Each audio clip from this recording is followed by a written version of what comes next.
ತಾಯಿ ಕೊಟ್ಟದ್ದು ಜನ್ಮವಾದರೆ ತಂದೆ ಕೊಟ್ಟದ್ದೇ ಬದುಕು. ಗುರು ಕೊಟ್ಟದ್ದು ಜ್ಞಾನ. ಗುರುವಿನ ಆಶೀರ್ವಾದವೇ ನಿಜವಾದ ಜೀವನದ ಸಂಪತ್ತು.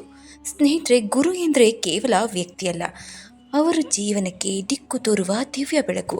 ಅವರ ಆಶೀರ್ವಾದವೇ ನಮ್ಮ ಯಶಸ್ಸಿನ ಮೊದಲ ಹೆಜ್ಜೆ.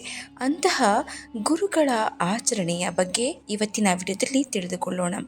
ಅದೇ ಗುರುಪೂರ್ಣಿಮೆ. ಗುರುಪೂರ್ಣಿಮೆ ಅಂದರೆ ಗುರುಗಳಿಗೆ ಕೃತಜ್ಞತೆಯನ್ನು ಸಲ್ಲಿಸುವ ಪವಿತ್ರವಾದ ಹಬ್ಬ. ಆಷಾಢ ಮಾಸದ ಹುಣ್ಣಿಮೆಯ ದಿನ ಈ ಹಬ್ಬವನ್ನು ಭಾರತ, ನೇಪಾಳ ಸೇರಿದಂತೆ ಅನೇಕ ದೇಶಗಳಲ್ಲೂ ಆಚರಿಸಲಾಗುತ್ತೆ. ಗು ಎಂದರೆ ಅಂಧಕಾರ, ರು ಎಂದರೆ ಅದನ್ನು ನಿವಾರಿಸುವವನು. ಅಂದರೆ ಅಜ್ಞಾನದ ಕತ್ತಲೆಯನ್ನು ದೂರ ಮಾಡಿ ಜ್ಞಾನದ ಬೆಳಕನ್ನು ನೀಡುವವನೇ ಗುರು. ಸ್ನೇಹಿತರೆ, ಗುರುಪೂರ್ಣಿಮೆಯ ಮಹತ್ವವೇನು? ಗುರುವನ್ನು ದೇವರ ಸಮಾನ ಅಂತ ನಮ್ಮ ಸಂಪ್ರದಾಯದಲ್ಲಿ ಗೌರವಿಸಲಾಗುತ್ತೆ. ಜೀವನಕ್ಕೆ ಸರಿಯಾದ ದಾರಿಯನ್ನು ತೋರಿಸುವ ವ್ಯಕ್ತಿಗೆ ಕೃತಜ್ಞತೆಯನ್ನು ಸಲ್ಲಿಸುವ ದಿನ. ವಿದ್ಯಾರ್ಥಿಗಳು ತಮ್ಮ ಶಿಕ್ಷಕರಿಗೆ, ಆಧ್ಯಾತ್ಮಿಕ ಶಿಷ್ಯರು ತಮ್ಮ ಗುರುಗಳಿಗೆ ಪೂಜೆಯನ್ನು ಸಲ್ಲಿಸ್ತಾರೆ. ಈ ದಿನ ಗುರುಗಳ ಆಶೀರ್ವಾದ ಪಡೆದರೆ ಜ್ಞಾನ, ಯಶಸ್ಸು, ಆತ್ಮಶಾಂತಿ ದೊರೆಯುತ್ತೆ. ಗುರುಪೂರ್ಣಿಮೆಯನ್ನು ವ್ಯಾಸ ಪೂರ್ಣಿಮೆ ಅಂತಾರೆ. ಈ ದಿನ ಮಹರ್ಷಿ ವೇದವ್ಯಾಸರು ಜನಿಸಿದ ದಿನ ಅಂತಾನೂ ನಂಬಲಾಗಿದೆ.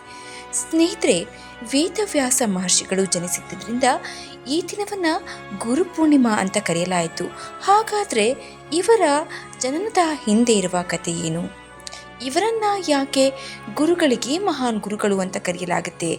ಬಹಳ ಹಿಂದೆ ಮಹರ್ಷಿ ಪರಾಶರ ಯಮುನಾ ನದಿಯನ್ನು ದಾಟಬೇಕಾದ ಸಂದರ್ಭ. ಆಗ ದೋಣಿ ನಡೆಸುತ್ತಿದ್ದ ಯುವತಿ ಸತ್ಯವತಿ ಅವರನ್ನು ನದಿ ದಾಟಿಸಲು ಮುಂದಾಗ್ತಾಳೆ. ಆಕೆಯನ್ನು ಆಗ ಮತ್ಸ್ಯಗಂಧಿ ಅಂತ ಕರೆಯಲಾಗ್ತಾ ಇತ್ತು.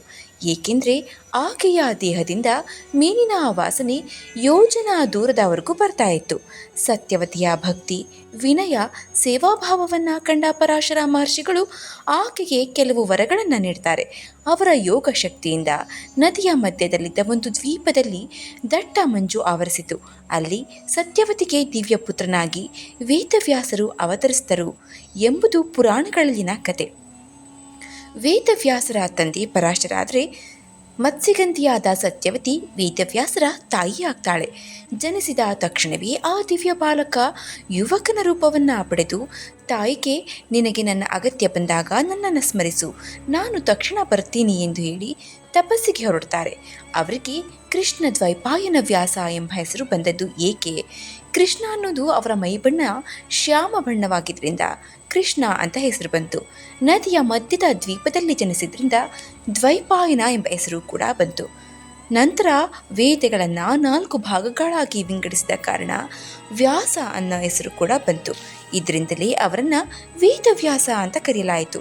ನಂತರ ವೇದವ್ಯಾಸರು 4 ವೇದಗಳನ್ನು ವಿಂಗಡಿಸಿದರು, ಮಹಾಭಾರತವನ್ನು ರಚಿಸಿದರು. 18 ಪುರಾಣಗಳ ಸಂಗ್ರಹಣೆಗೆ ಕಾರಣರಾದ ಮಹಾನ್ ಋಷಿಗಳು ಎಂಬ ಗೌರವಕ್ಕೆ ಪಾತ್ರರಾದರು. ಆದ್ದರಿಂದ ಅವರ ಜನ್ಮದಿನವೆಂದು ನಂಬಲಾದ ಆಷಾಢ ಹುಣ್ಣಿಮೆಯನ್ನು ಗುರುಪೂರ್ಣಿಮೆ ಅಥವಾ ವ್ಯಾಸ ಪೂರ್ಣಿಮೆ ಅಂತಾನೂ ಕರೆಯಲಾಗುತ್ತೆ. ಹೀಗೆ ಗುರುಪೂರ್ಣಿಮೆ ವ್ಯಾಸ ಪೂರ್ಣಿಮೆಯಾಗಿ ಬದಲಾಗುತ್ತೆ. ಗುರುಪೂರ್ಣಿಮೆಯನ್ನು ವ್ಯಾಸ ಪೂರ್ಣಿಮೆ ಅಂತ ಕರೆಯೋದು ಈ ಕಾರಣಕ್ಕಾಗಿಯೇ. ಈ ದಿನ ಬೆಳಗ್ಗೆ ಸ್ನಾನ ಮಾಡಿ ಶುಭ್ರ ವಸ್ತ್ರ ಧರಿಸಿ ಗುರು, ಶಿಕ್ಷಕರು, ಆಧ್ಯಾತ್ಮಿಕ ಮಾರ್ಗದರ್ಶಕರಿಗೆ ನಮಸ್ಕಾರವನ್ನು ಮಾಡಿ ಕೃತಜ್ಞತೆಯನ್ನು ಸಲ್ಲಿಸಬೇಕು. ವ್ಯಾಸ ಮಹರ್ಷಿಯ ಪೂಜೆ ಗುರುಪಾದುಕ ಪೂಜೆ ಮಾಡಲಾಗುತ್ತೆ. ಹೂವು, ಹಣ್ಣು, ದಕ್ಷಿಣೆ ಸಮರ್ಪಿಸಿ ಆಶೀರ್ವಾದ ಪಡೆಯಲಾಗುತ್ತೆ. ಗುರುಸ್ತೋತ್ರ, ಗುರುಗೀತೆ, ಗುರುಬ್ರಹ್ಮ, ಗುರುವಿಷ್ಣು ಎನ್ನುವ ಶ್ಲೋಕವನ್ನು ಪಠಿಸಲಾಗುತ್ತೆ. ಅಗತ್ಯವಿರೋರಿಗೆ ದಾನ ಧರ್ಮ ಮಾಡೋದು ಕೂಡ ಶುಭಕರ. ಸ್ನೇಹಿತರೆ, ತಾಯಿ ನಮಗೆ ಜನ್ಮ ನೀಡ್ತಾಳೆ, ತಂದೆ ಬದುಕನ್ನು ಕೊಡ್ತಾರೆ, ಗುರು ನಮ್ಮ ಜೀವನಕ್ಕೆ ಅರ್ಥವನ್ನು ಕೊಡ್ತಾರೆ. ಆದ್ದರಿಂದ ಗುರುದೇವರಿಗಿಂತಲೂ ಪೂಜನೀಯ ಅಂತಾನೂ ಹೇಳಲಾಗುತ್ತೆ. ಸ್ನೇಹಿತರೆ, ಅಷ್ಟೇ ಅಲ್ಲದೆ ಈ ದಿನ ಗುರುಗಳಾದ ರಾಘವೇಂದ್ರ ಸ್ವಾಮಿಗಳು ಹಾಗೂ ಸಾಯಿಬಾಬಾ ಹೀಗೆ ಅನೇಕ ಗುರುಗಳ ಪೂಜೆಯನ್ನು ಕೂಡ ವಿಶೇಷವಾಗಿ ಮಾಡಲಾಗುತ್ತೆ. ಮಹರ್ಷಿ ವೇದವ್ಯಾಸರು ಗುರುಪೂರ್ಣಿಮೆಯ ದಿನ ಜನಿಸಿದ್ರಿಂದ ಇವರಿಗೂ ಕೂಡ ವಿಶೇಷವಾದ ಪೂಜೆಯನ್ನು ಮಾಡಲಾಗುತ್ತೆ. ಸ್ನೇಹಿತರೆ, ಗುರುಪೂರ್ಣಿಮೆಯನ್ನು ವ್ಯಾಸ ಪೂರ್ಣಿಮೆ ಅಂತ ಕರೀತಾರೆ. ಈ ಪವಿತ್ರ ದಿನ ಜಗದ್ಗುರು ಮಹರ್ಷಿ ವೇದವ್ಯಾಸರು ಅವತರಿಸಿದ್ರು ಅನ್ನೋ ನಂಬಿಕೆ ಕೂಡ ಇದೆ. ಈ ಮಾಹಿತಿ ನಿಮ್ಗೆ ಇಷ್ಟವಾಗಿದ್ದರೆ ದಯವಿಟ್ಟು ಶೇರ್ ಮಾಡಿ, ಲೈಕ್ ಮಾಡಿ, ಹಾಗೆ ಚಾನಲ್ನ ಸಬ್ಸ್ಕ್ರೈಬ್ ಮಾಡ್ಕೊಂಡು ನೋಡ್ತಾ ಇದ್ದರೆ ಸಬ್ಸ್ಕ್ರೈಬ್ ಮಾಡಿಕೊಂಡು ನೋಡಿ. ಈ ವಿಡಿಯೋ ನಿಮಗೆ ಇಷ್ಟವಾಗಿದ್ದರೆ ಓಂ ನಮೋ ಭಗವತೆ ವಾಸುದೇವಾಯ ಅಂತ ಕಮೆಂಟ್ ಮಾಡಿ. ಧನ್ಯವಾದ.